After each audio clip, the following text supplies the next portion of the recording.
Hello and welcome to What Are You Saying? #Ways, where we talk about topics in the news as it affects us all. I am Usaywa Mesale, and today, Messi and Marianne. Messi and Marianne, how are you ladies? It's Great. Monday. Happy Eid al-Adha. I don't even know which one. Some say Eid Mubarak, Eid Kabir. I say so. Just Baraka de Salah. That's all I say to everyone. How are you? We're great. How was your weekend? Did anybody get any ram things going on? Unfortunately, I'm sworn off the ram meat for now. Why? Well, I'm not sworn of anything. and that's the honest truth. Unfortunately, No ram for me. No one came from. Oh wow. There's no money. Saying this right now. There's money. I saw a picture on There's no money. There's money. a news punch carried it that the chief imam of of Jos They stole his imam. And guess what happened this morning as I was coming to the office? I saw one car like it was just rushing within the estate in Magodo. I slept over at my sister's. And the next thing, apparently it was a ram running away. The ram said, "Today I'm not going to die." The car was chasing after. It double-crossed the ram. The ram jumped over the... It was... I wish I had my phone out. Something from the movies. I'm telling you, No but way. But hey, Baraka de Salah to all our Muslim brothers and sisters. I'm just wondering how the economy is economy for them because everything is really expensive. Most things are expensive. You truly must rely on divine Providence. Providence. for any sort of good living right now. We're living by the mercies of God. Absolutely. That's it. All right, so we'll take a very short break. When we come back, today we're having a conversation around how we can make Nigeria great again, right? How can we make Africa, or why Africa and Nigeria, aren't they prospering like they ought to? And of course, we can't have conversations like this without having the person himself that can help us break it down. And that's the person of Olakunle Shorinyo. And here's what we found on today's quote. It says, Institute to drive economic transformation. Sadly, our institutions are either obsolete or inappropriate. The current situation needs a fundamental overhaul. This was from Professor Chukwuma Charles Soludo. So we'll take a break. When we come back from that break, we'd love to hear what we found in today's news.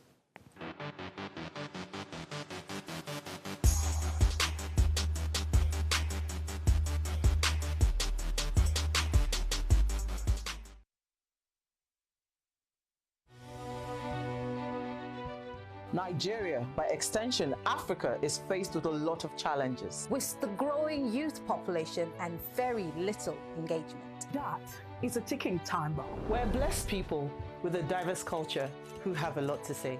And yes, we are talking. It is important we drive conversations that informs, inspires, and influences thoughts and actions. If we say there is beauty in diversity, then let us embrace our diverse culture. We must continue to courageously be the voice of transformation. As we are the hope for the future. Yesterday's conversation shaped today. What are you saying to shape your tomorrow? We know you have a lot to say, and we are here to hear you.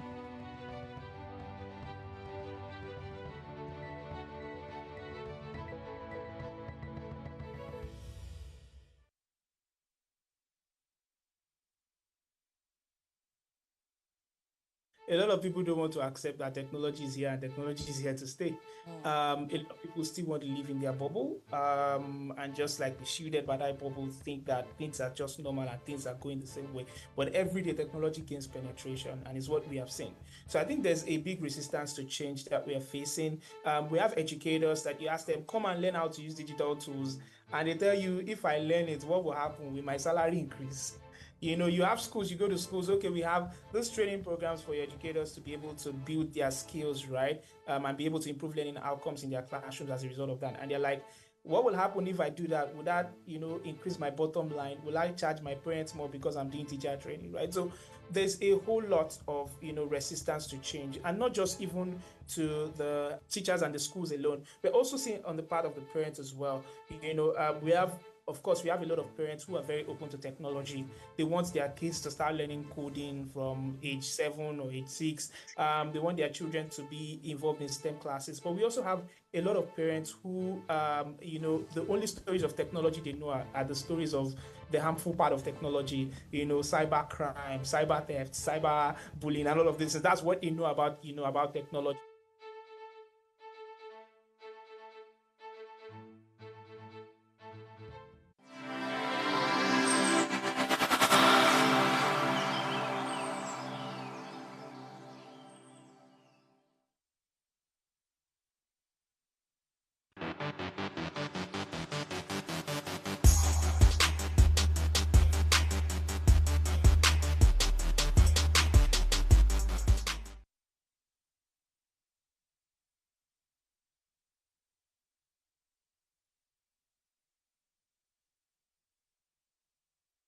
What has happened to the band A customers is that the tariff has been adjusted to reflect the cost of the service.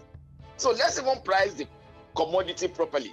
I mean, there is a conversation around whether electricity is basic amenity or utility.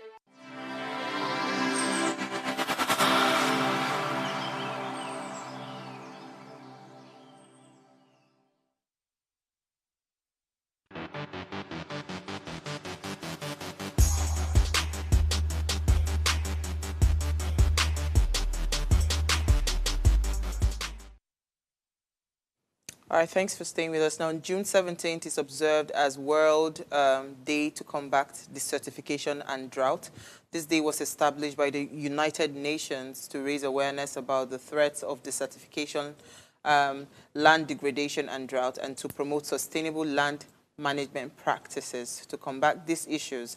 Now, the focus is on implementing measures to prevent and reduce desertification, reclaim graded land, and mitigate the effects of drought through global cooperation and policy changes.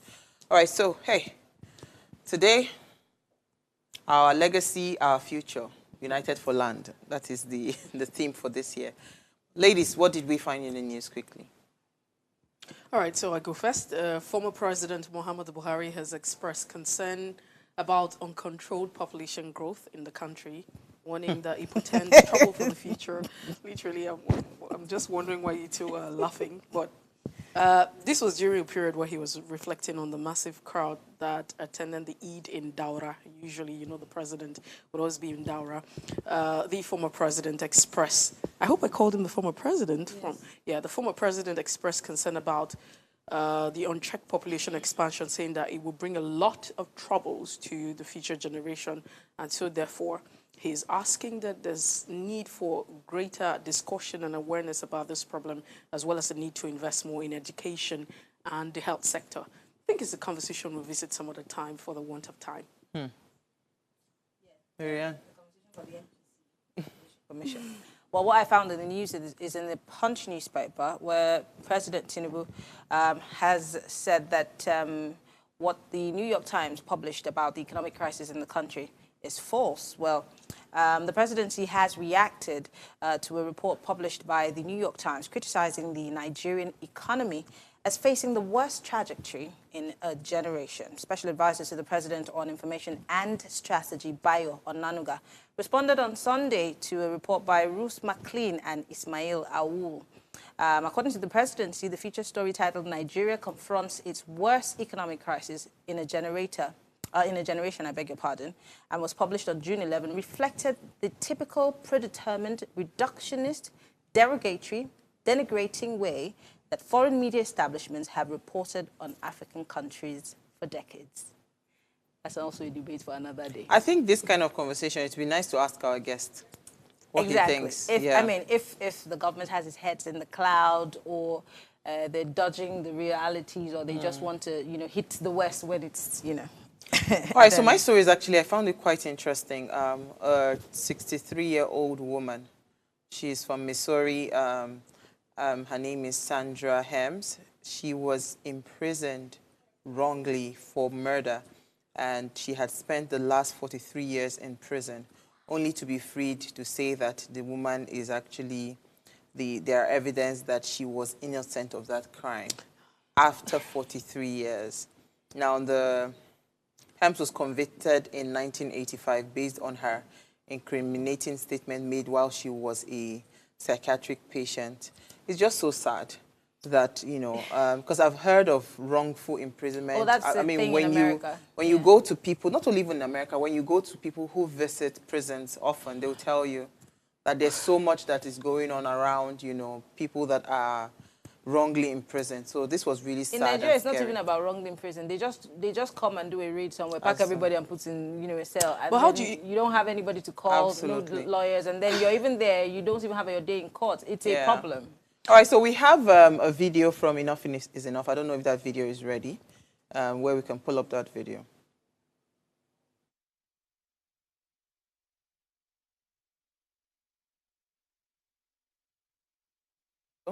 I don't think that video is ready. All right, as you already know, on Mondays, we are in partnership with Enough is Enough. And today we're supposed to be talking about empowering Nigerians for a better future. Do we have... Okay, we have the video now. Okay, let's just watch this video. Then we'll bring in Enough is Enough founder. Good morning, Nigerians. How are you? My name is Yemi. I lead the team at Enough is Enough Nigeria. And today is our 14th anniversary.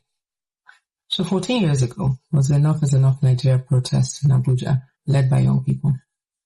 14 years on, we've made some progress, but there's still a lot more to be done. And it's certainly not just about elections. So regardless of how you felt about last year's elections, it's a lot more than that. We're in a democracy.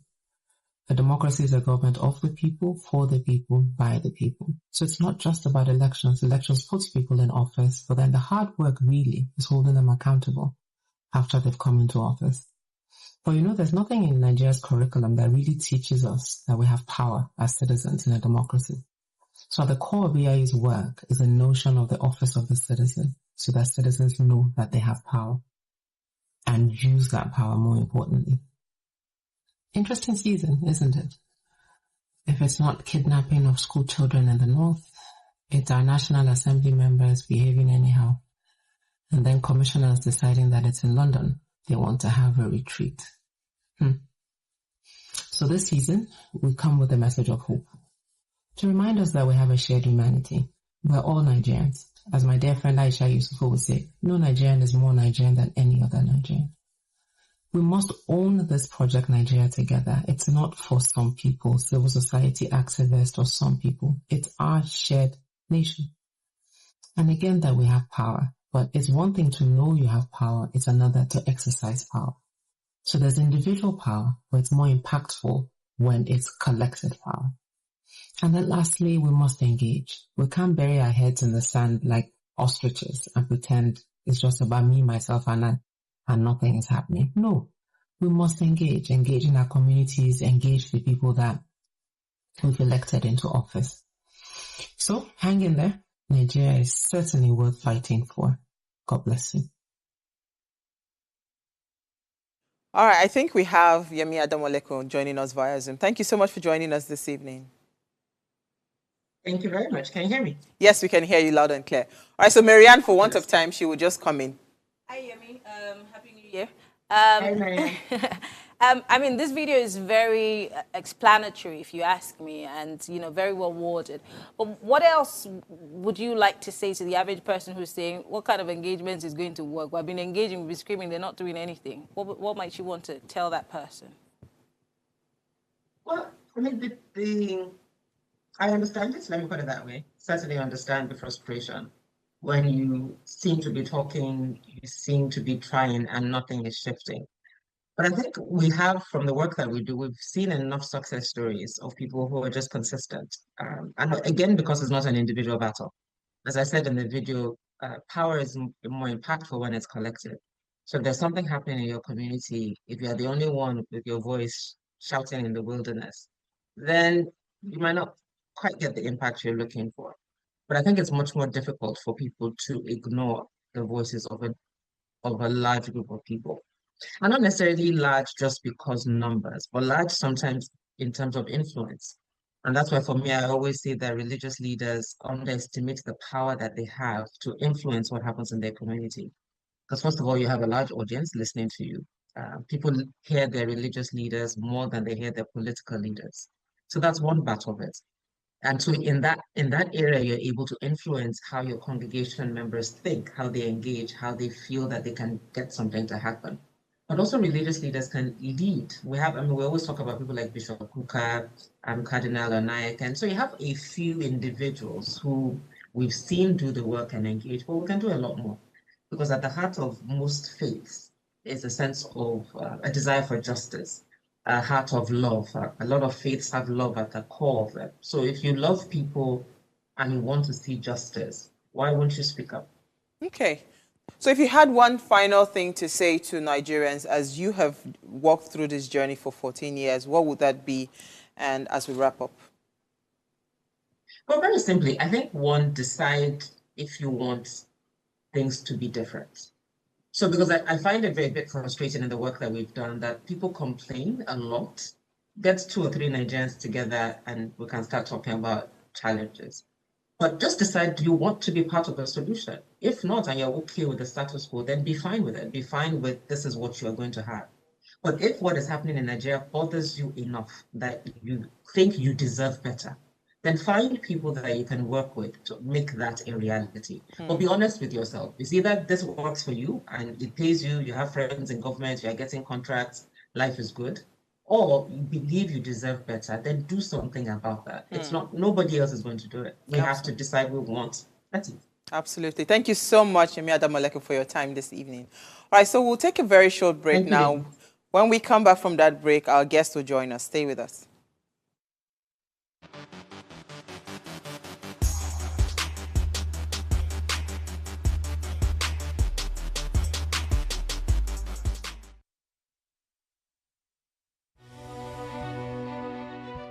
Nigeria, by extension, Africa, is faced with a lot of challenges. With the growing youth population and very little engagement. That is a ticking time bomb. We're blessed people with a diverse culture who have a lot to say. And yes, we are talking. It is important we drive conversations that informs, inspires, and influences thoughts and actions. If we say there is beauty in diversity, then let us embrace our diverse culture. We must continue to courageously be the voice of transformation. As we are the hope for the future, Yesterday's conversation shaped today. what are you saying to shape your tomorrow? We know you have a lot to say, and we are here to hear you.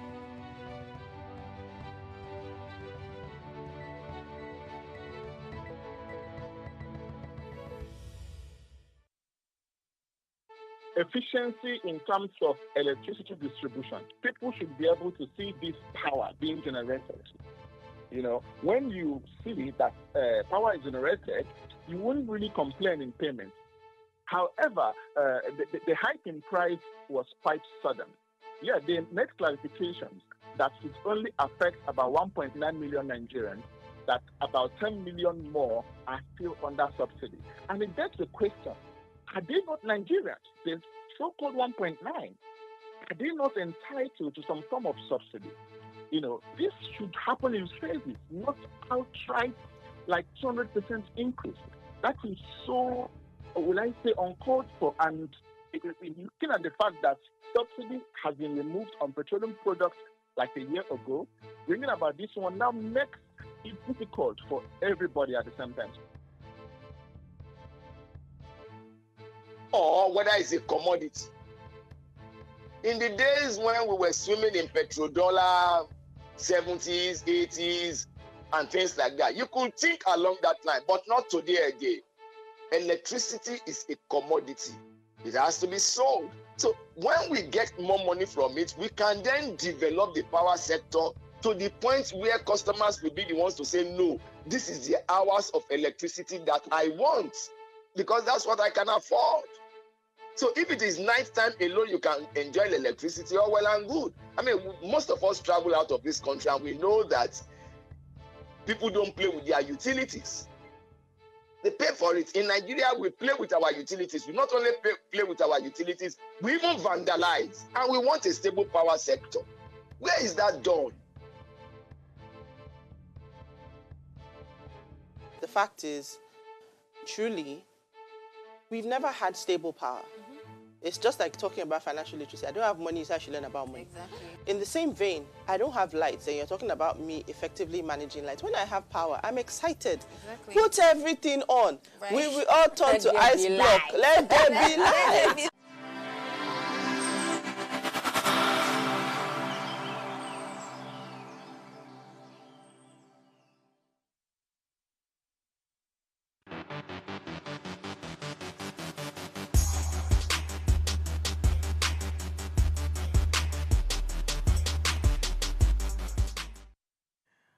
All right, thanks for staying with us now. Nigeria and many other African countries face challenges that impact their development and well-being. Despite having vast natural resources and a young, vibrant population, these nations grapple with issues such as political instability, economic disparity, infrastructural deficit, and social challenges. So our topic tonight is, why is Nigeria and other African countries, why aren't they great, right? That's the question. And we have with us, he's a friend of the house, he's a futurist, he's a global speaker. You can call him everything. He's a strategist, he's a coach. He has reached millions, just by the works that he does. And he's a friend of the house, Olakunle Shomio. Live in the flesh, Lagos, Nigeria. Thank you so much for joining us, PK. Thank you. PK, you know that this type of conversation, we can't have it with any other person. I'm sorry. I'm good. Yeah, because there's a lot of things that has happened. I mean, since the last time you've been on Ways, so many things have happened. We just heard Yemi Adamoleko talking about the subject of hope and all of those things. There's just too many things going on when it comes to Nigeria. And again, it seems like it's a disease that spans across Africa. I mean, this is, if you want to talk about the continent that is most blessed, we have everything. Like, literally, we can live on our own. We can just be fine. Why do we still have these issues, lingering in the African continent? Why aren't we evolving? Why aren't people seeing that greatness that we do have? Why is it not coming out? So, thank you again for inviting me. I feel excited every time I have to come here and to share. I don't think what is happening to us is really peculiar to us. I just think that our change makers and culture shapers are mostly impatient, right? And not aware. It's not that they are not aware, probably allow the pain and the discomfort, typical of every generation, to govern our objectivity with and being in tune with the character of change in itself, right? And Nigeria is about 60 years old. It's not a natural country, right? There's a lot of new trends that define the environment called Nigeria that are not natural, right? These are the inventions of human beings, otherwise called the colonial masters, who had a clear agenda. And, the colonial masters did not just put Nigeria together or Africa together. The Berlin Conference did not just happen for that sake, that people don't know what they are doing. They just add them together. There was an agenda. There's a program, right? There's an intentionality behind the amalgamation in 1914. There was an agenda behind the Berlin Conference of 1885 for the whole of Africa. And that agenda is a script. And with directors, with actors, with continuity experts, with production managers, with all kinds of things around it. And the script is in play, right? And so there are only two ways to end the script. It's either the actors choose to end the script or something bigger than everybody, ends the script. Like while we are acting, if a natural disaster happens, like a tsunami, that's the end of the script. I don't think that those who don't like the script are truthful to themselves, nor organized enough to end the script. I think something bigger than both the script writer and those who don't like the script is going to end the script. And I would like to talk about that more, but I don't want to preempt you. So for me, the idea really is that we are impatient. Nigeria is about, it's the American government. So let me paint this for you. as at 1980 something, all through the 80s, there's a gentleman called John Gotti. John Gotti was the head of the New York family, New York Cosa Nostra family, that's the mafia family. And he was on Time magazine cover. He was everywhere, right? They had taken him to court a few times. He had always come out fresh. He was respected. You know, the media talked about him. You know, everywhere people talk about him, they talk about his, you know, charismatism and all of that. But this is a mafia. This was a mafia boss. This was a criminal, right? And everybody knew he was a criminal. This was in the 80s. As at 1960-something, as at 1970-something, right? People like Martin Luther King was killed, right? They don't know who killed Martin Luther King till today. What's his name? Malcolm X was killed, yes. Right? 1960-something, there was still a lot of racism, segregation in America. We had, it just left my mind now, but they had all kinds of laws that were not working for the peaceful coexistence of the people in America. Police officers were corrupt. You know, I mean, whatever allowed a John Gotti to be known and be mainstream culture in the 80s tells you that police officers were being bribed. Judges were being bribed. What was he called? The US president was killed. And today we don't know who killed him, right? But this was just 60s, 70s, 80s of America. This America is over 300 years old. And as at how many years ago? As at 20, 30 years ago, right? All of this was still happening in America. So I think that we are not true with the reality of the chronology that must define our own change. When we say these things, people say, oh, because it took America 300 years to grow, doesn't mean it will take us, 300 yeyears to grow. Nobody's saying it should take us 300 years. But we are just 60-something years. No, but that is why... So I'm going somewhere. I would like to hear you, but let me just quickly land this. So there are so many things within that structure. And like I said, don't forget my analogy of the script writers, the script owners, and those who don't like the script. I doubt that to be honest, I'm sure, but for the humility of being in public, I would say I doubt that the collective strength and collaboration that is required to end the script or to challenge that script, or nor even the capacity to do so, the altruistic positioning and expressions that will allow that to happen is not there. And so I believe very strongly in some other qualities that will impact on the script and end it. I would like to talk about that, but I want to hear with your respect to Marianne and Uwa here, I'm sure that your thoughts are already running and you have questions, but let me just ask this one. For how long will we continue to blame the colonial masters? I mean, it looks as though we're come back to Nigeria. APC is blaming the PDP, and APC is also still blaming APC for the failure of government and governance, and the blame game continues. So for how long will we continue this? So let me. Sorry, Mercy. I think we're having troubles with your audio.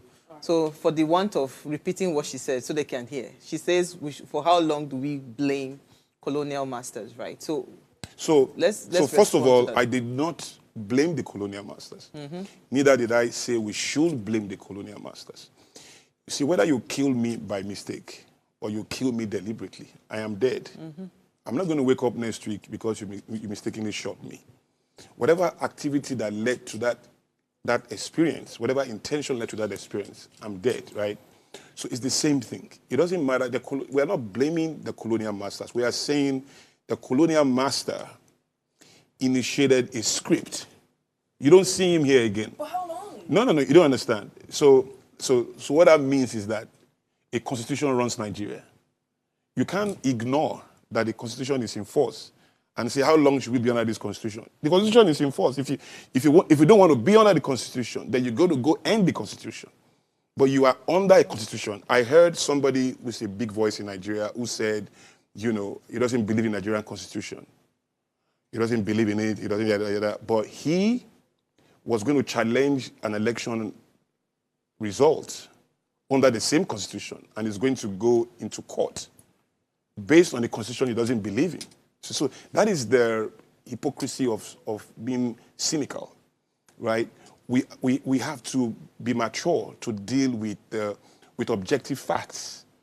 And the fact is that there is an intention. Listen to me again. 1914 amalgamation, for example, that brought us together, all of the assumptions that necessitated colonialism. These people had their own geography. They left it. They didn't come here to come and say thumbs up and say, how are you doing?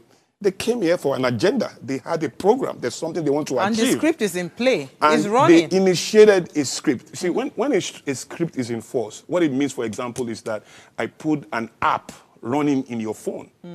The app is running. I don't need to be there, but the app is running.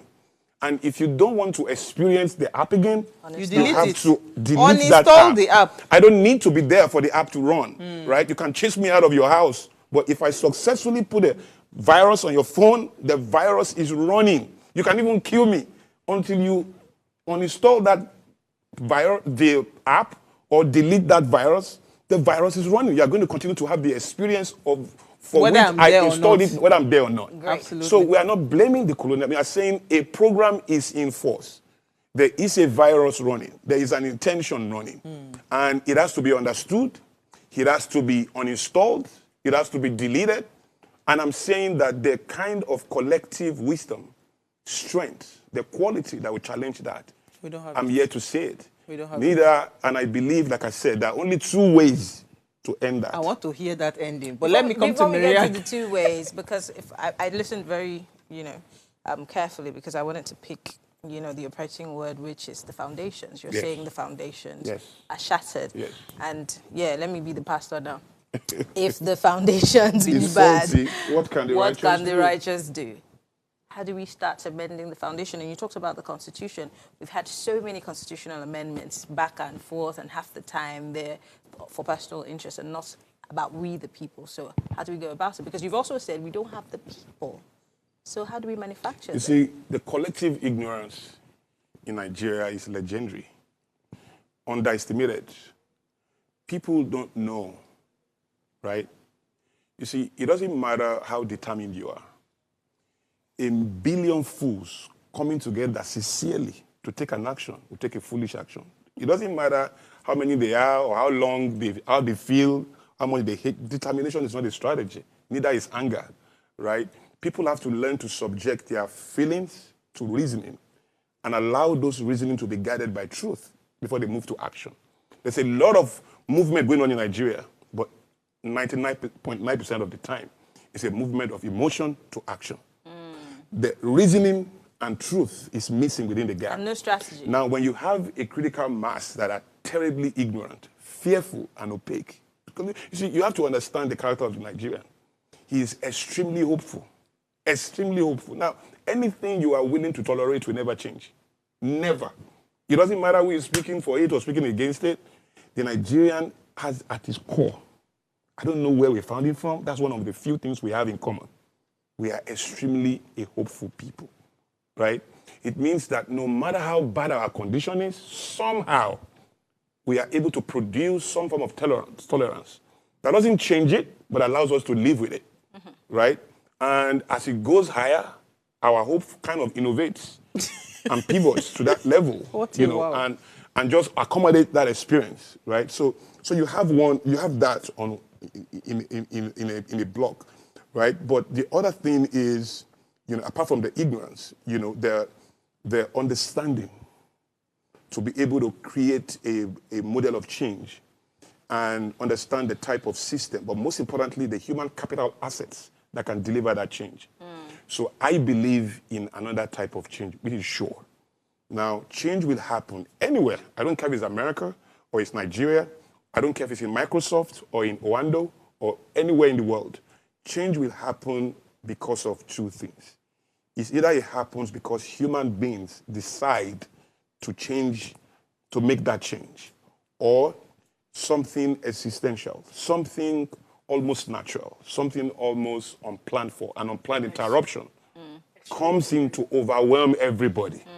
Now, that is what I think for now, based on the reality that we see, I believe that is what will make the change. Now, if you now allow us to go there, I'll begin to break down what those experiences are. Okay, let's take a break, right? Because I want to hear the solution. Yes, that's let's just what I go want to straight talk to about. that. We'll go on a very short break. We'll be right back.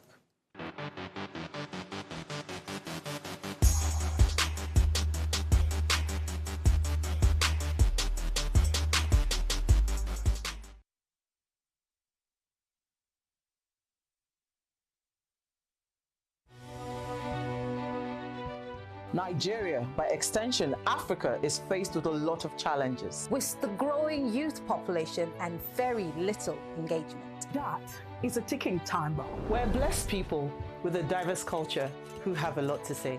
And yes, we are talking. It is important we drive conversations that informs, inspires, and influences thoughts and actions. If we say there is beauty in diversity, then let us embrace our diverse culture. We must continue to courageously be the voice of transformation. As we are the hope for the future, Yesterday's conversation shaped today. what are you saying to shape your tomorrow? We know you have a lot to say, and we are here to hear you.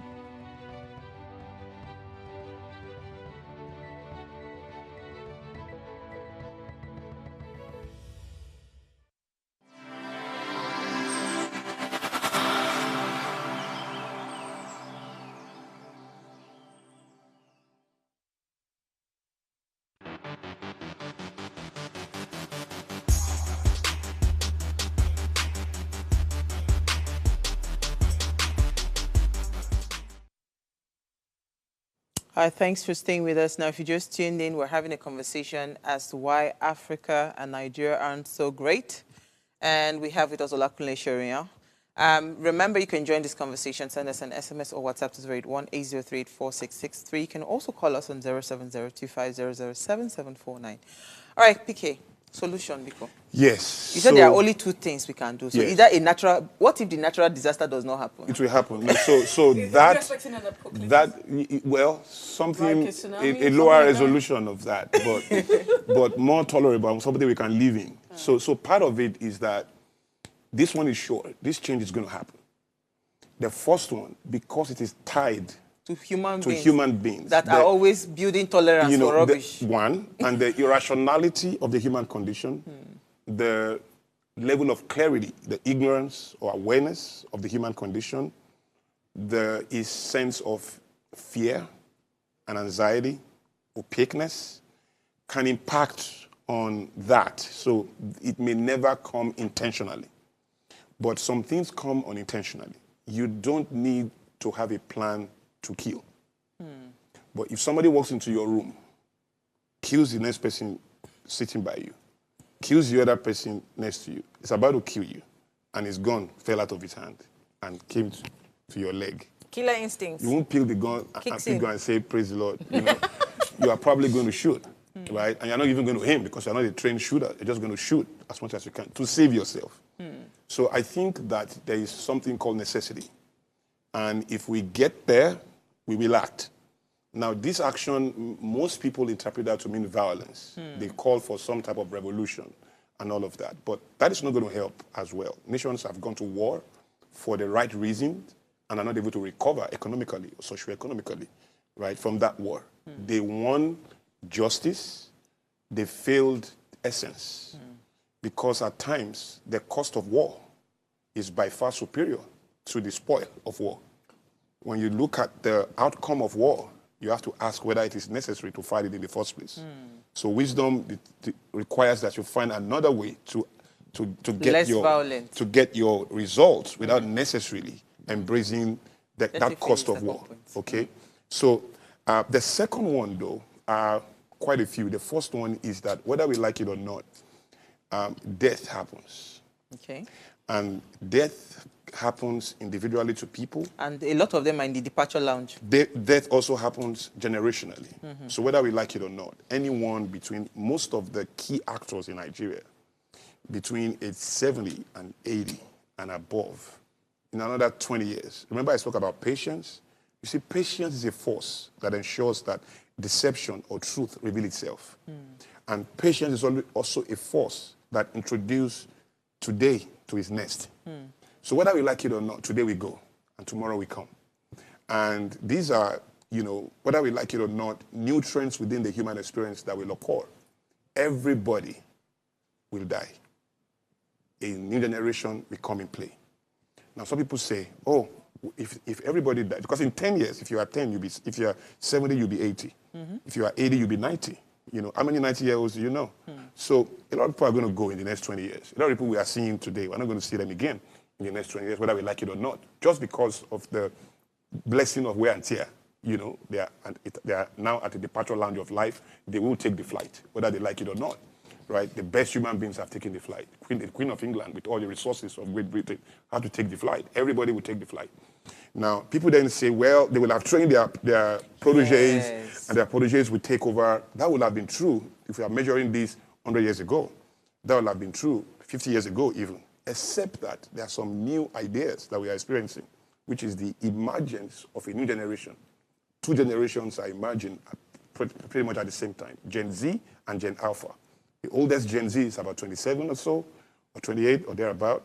The oldest Gen Alpha is about 12 or 11 or thereabout. Now, those two generations have some other things in common. First of all, they are digital natives. They don't have the weight of your history. They don't have the religious bias. They wouldn't have as well.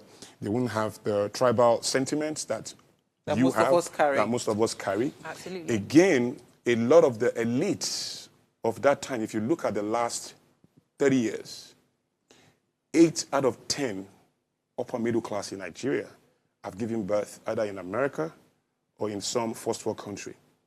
And so it used to be that when people travel to America, they just go and they don't come back, right? But the last 20 years built a different army. People who had some capacity, most of the middle class, and even lower middle class, managed to get pregnant, go abroad, give birth within a structure that is permissible in that economy. But they didn't stay there. They came back and they got a passport for their kids and they came back to Nigeria. So if you go to any A-list school in Nigeria today, in every class, almost there's an American or a Canadian growing up right in that class. It used to be that Americans grew up in America. It used to be that, Canadians grew up in Canada and British citizens grew up in Britain. But now you have a critical number of Americans whose names are Ajayi and Ukechukwu and, Adaobi that are growing up in Nigeria, right? And they have the power to activate their American strength once they are 18, if they choose to. And they will not have a choice anyway. That power is 5 things: enabling environment, equal opportunities, power of the currency, access to credit. What's the 5th one? I can't remember the 5th one. But that is what defines a first world country, right? They're going to activate that. That brings them into a different law. So language has changed from dialect to culture. There is a language for all young people. That's why they all dress the same way, they talk the same way, they dance the same way, all over the world, right? They're listening to the same thing. Part of why Afrobeat is scaling and our movies are scaling and going global and our food like jollof rice and fufu are scaling is because we are in a different culture. It's called post-truth. And post-truth is a word that was accepted into the English dictionary, November 16, 2016. And essentially what it's saying is that, personal opinions and emotions and how we feel is now more important than objective reasoning and objective facts. It means that what we feel about the truth is now more important than what the truth is about. Yeah. It's even more important than what the truth is about. So the best product is not what we sell, for example. It's how we make them It's feel. how people feel. If people feel the worst product we sell is going to sell, and the best product we suffer, right? The wisest on social media is not the wisest, it's the loudest. The loudest is the wisest. It's the one everybody is listening to, it's the one that is talking. It can be a very confident fool for all you care, but everybody's listening to him anyway because he has the influence, he has the traction. But how does that shape our future? Because It's very again, important. that's the danger It's that very we're important. facing. It's very important. So part of that is that a new generation is coming into force. And they are coming with a different set of assumptions, They believe in transparency. They believe in accountability. They represent causes, right? And so they demand some type of legitimacy in views. And so the way we know life is not the way life is going to continue to be, right? We have the blockchain technology jogging in. We have artificial intelligence jogging in. The way you lie will change. You will not be able to lie whether you like it or not, because some things are going to compel you. It's just like be creative with the lie. If you feel like stealing, $1 million in this room, it's not here. You don't have the opportunity. You are tempted, but there's no opportunity to steal it. So you are now good, not because you have a soul of goodness, but because there's no opportunity to activate your nuisance, right? So in the same way, technology is going to take away a lot of what we call corruption, crime. And this is just me futurizing for you and telling you what is sure in the future. But so, I'm sorry. Yes. But I'd like to also, bring in this type of technology that you're talking about. Let's even talk about the technology. So for instance, we have a technology that allows you right now, I'm not sure it's big in Africa or Nigeria, but allows you to attend a meeting in absentia. For instance, I could be in my bedroom or in my kitchen while I'm attending, a Google meeting. And that's deception.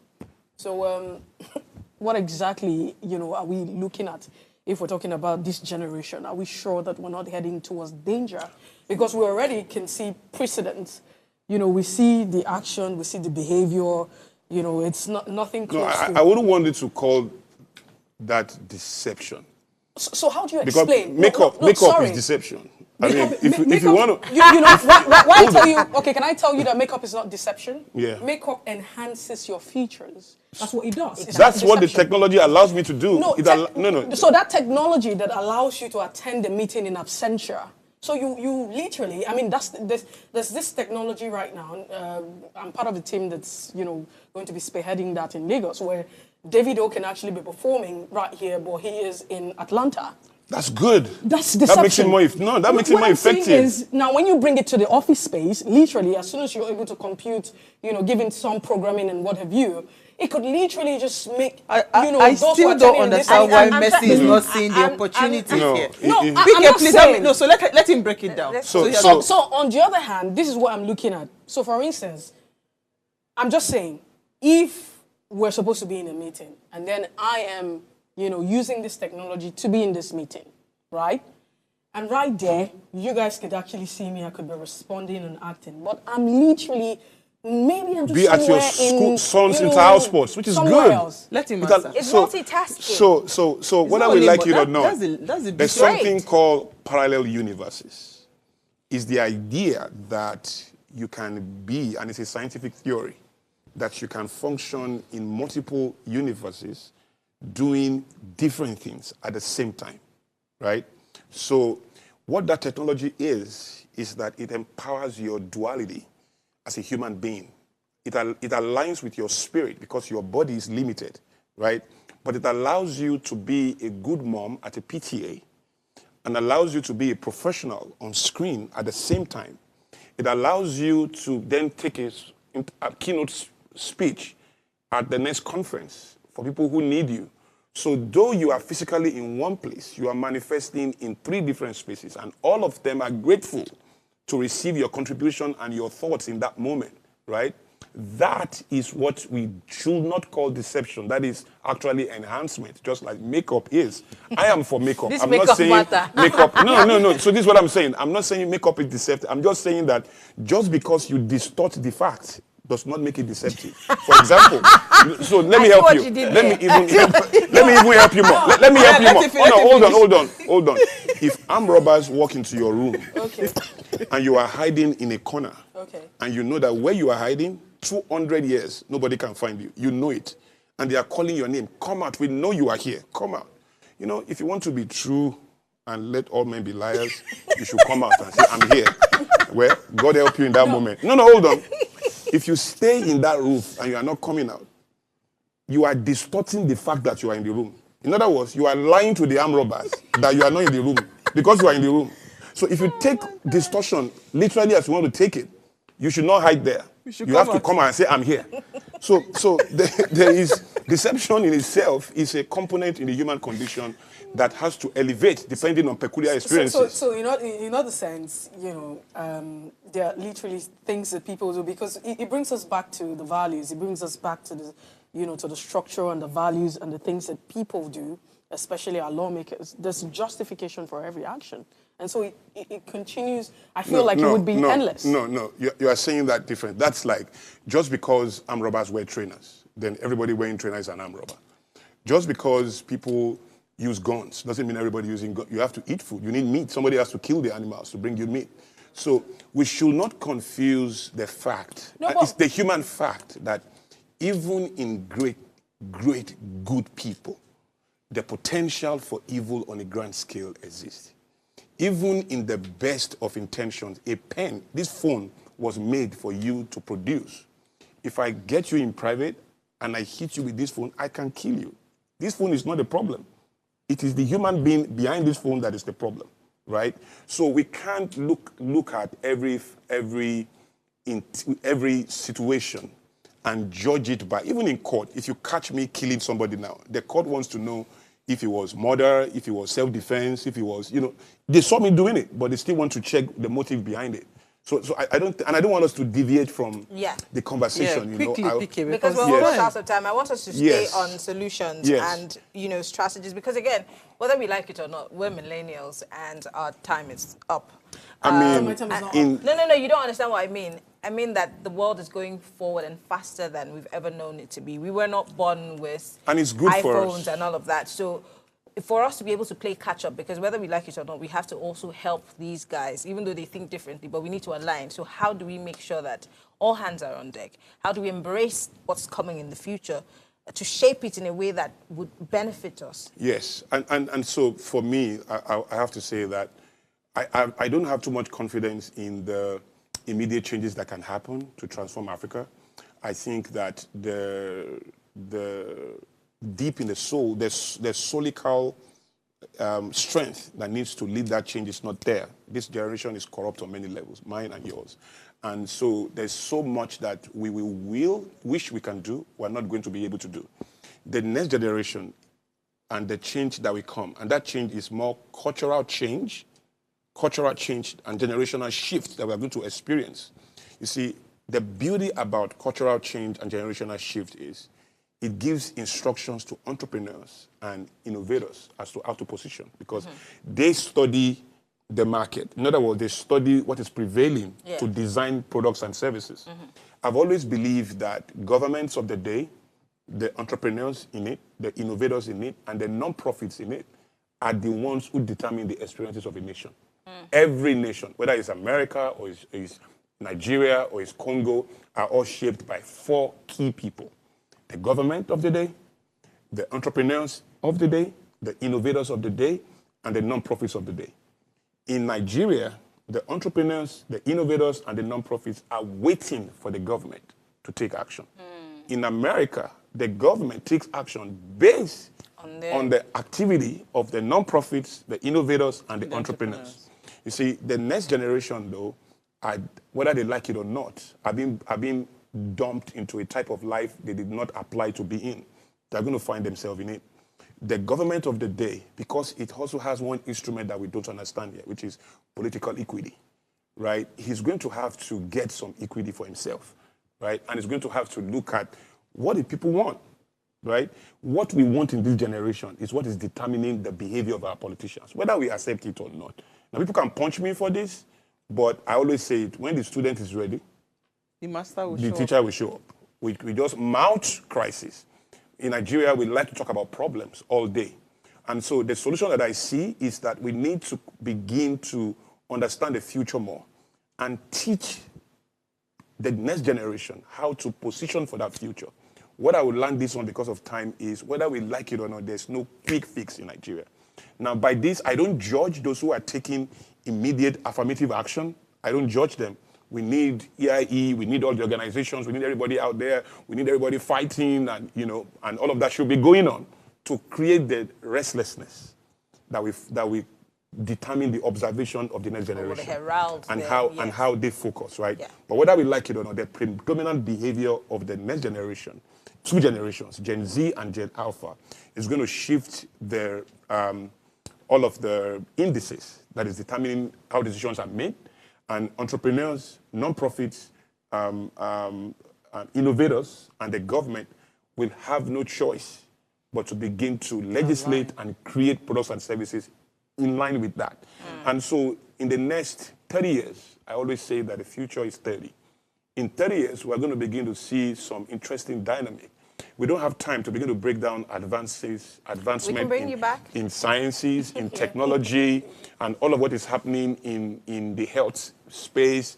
And all that. For example, by 2045, we're going to have incredible longevity. People are going to begin to live up to 120, 150, 200 easily. Right? Is that a global thing? It's a global thing, you know. Across Africa as well? Across, because, you know, everything comes to Africa once it scales in the West. You don't need to worry about Africa. Africa is masterful in taking what works in the West. I wish we had more time, but we must bring you back. You see, the thing I really want the audience to know is that there's hope. Don't get carried away. If you are too old, the hope may miss you, it's fine. But the next generation will not miss that hope. There's so much greatness ahead of Africa. The dynamics are beyond us. It's not going to be because of what we will do necessarily, but because of what will happen to us. Absolutely. Good evening, my dear beautiful sisters of What Are You Saying? It says why Nigeria and Africa aren't great. Nigeria alone is not great. Africa is great. It says why I'm saying so is that there are other African countries that have decided to progress and are progressing. How can Nigeria be great when we keep on having the wrong people in government that have refused to deliver and make us great? My dear beautiful sisters in the studio asked a very important question. She asked that if the foundation be bad and faulty, what can the righteous do? How did we get here in the first place, and who did us this thing? Nigeria can be great, or can only be great, if we develop a mindset to vote for the right people. This is not go work. Who have the passion to take us forward genuinely. We cannot be answering great giant of Africa and we're like this and expect to be great. It is not done like that. When we decide to be great, we will be great. No two things, no two ways about it. Beautiful ladies in the studio, thank you so much. God bless you all. Daniel Ilo, always regular fan. Thank you so much. PK, we ran out of time. We gotta go. But we are going to continue this conversation. Before we go, ensure you follow us across all social media handles. Like, share, and invite your families and friends to watch and follow the conversation. We'll see you guys live tomorrow at 8 p.m. Thank you. PK.